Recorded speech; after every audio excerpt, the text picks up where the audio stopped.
I need to ask my friends at AAA Central if there is such a thing as frequent driver miles, because your Pratt Pack is going to put the pedal to the metal today. I should be getting some parts soon, I'm sure, in the Fast and Furious series, because that's the story of my life. But there's always that break with ba-da-ba-ba-ba-da-ba. Now, any cup of coffee a la carte, just $1. All right, before I tell you about my day, let's talk about last night. President Donald Trump. I've been doing a lot of homework on this as of yesterday and the post-joint address to Congress. How about the Dow soaring 200 points, tops 21,000 for the first time ever? Donald Trump, at times, our president, sounded like a statesman, hitting notes of inspiration. He stuck to a conventional presidential theme. Here's how he promoted optimism for the nation. Embrace this renewal, asking Americans to embrace this renewal of the American spirit. Will he embrace this new approach? Some are wondering today. But he said, well, last night, amongst a number of things, that violence was a reminder, while we may be a nation divided on politics, we are a country that stands united in condemning hate and evil in all its ugly form. He entered the House chamber with thunderous applause. President Trump wrote the speech himself with input from almost every member of his presidential team and advisors. Emotional high point when he turned to where First Lady Melania Trump was sitting and introduced the widow of William Ryan Owens, who was killed in an anti-terror raid in Yemen. President Trump did indeed become more presidential tonight, Senate Majority Leader Mitch McConnell telling CNN. Hardline notes, however, what has really made him famous as far as the American people. Many of these themes were the reason why a lot of people believe he became the 45th president. He overruled National Security Advisor H.R. McMaster to warn of radical Islamic terrorism.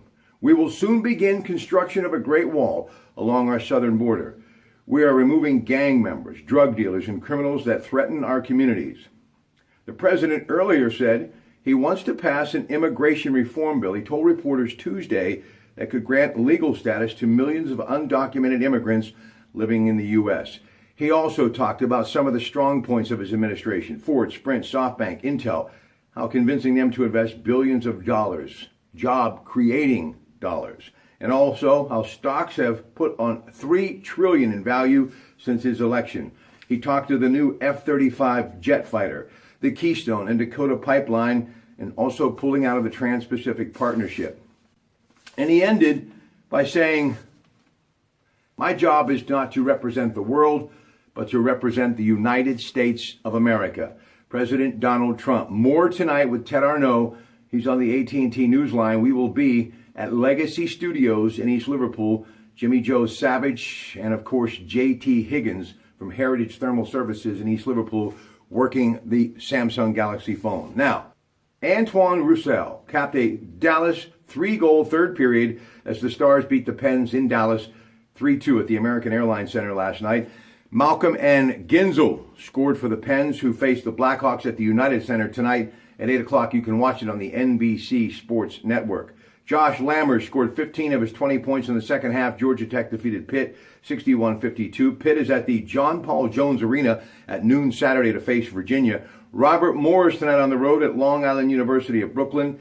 Duquesne Dukes will be at George Mason tonight at 7. Final week of NCAA action. Then it's the madness of the month of March. Purdue over Indiana last night, 86-75.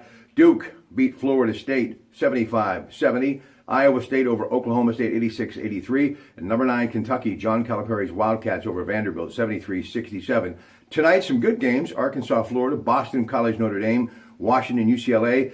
And at Lecom Field yesterday in Bradenton, Florida, the Bucks got beat by Toronto, 12-0. Today, a little after 1, shortly from now, they'll take on Minnesota. And the world is watching. The greatest golfers in the world, like 49 out of the top 50 will be there. And Rory McIlroy is ready to tee off again.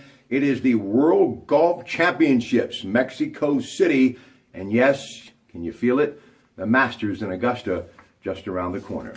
Greg Diulis this week sometime on the AT&T Sports Line. He is at the Indianapolis Combines, very busy, Vantage Management Group. But Ted and I tonight for sure are going to be talking about the Indianapolis Combines, the National Football League Spotlight showing the future stars of the National Football League and some of the players we think who could make a big impact. And we'll also take a look closer to home as far as the Pitt players that are there, West Virginia, Ohio State, and Penn State. So that's all coming up a little bit later.